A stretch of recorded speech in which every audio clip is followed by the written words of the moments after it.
गेली.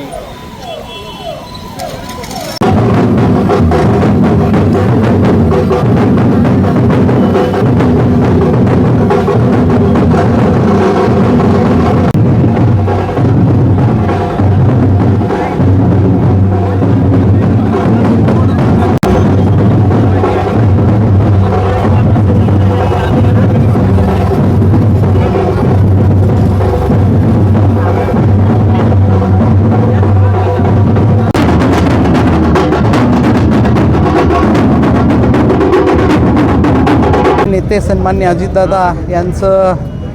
आभार व्यक्त करतो की त्यांनी मला संधी दिली आणि मी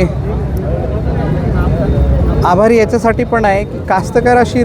संबंधित निगडीत काहीतरी खातं पाहिजेत होतं म्हणून एक 6 पैकी एक खातं मला हा कास्तकारांशी निगडीत असल्यामुळे जलसंधारण हा महत्त्वाचं खातं आहे. आणि 1992 साली स्वर्गीय सुधाकररावजी नाईकसाहेब यांना पाणी अडवा पाणी जिरवा याचं महत्त्व तेव्हा कळालेलं असल्यामुळे आज आपल्याला त्याचा फायदा मिळतो आहे. तर निश्चितपणे माझं मत एवढंच आहे की नाईक परिवार व वसंतराव नाईकसाहेब यांचं वंशज म्हणून शोभणारं खातं मला सन्मान्य दादांनी दिलं आणि त्याचं काम म्हणजे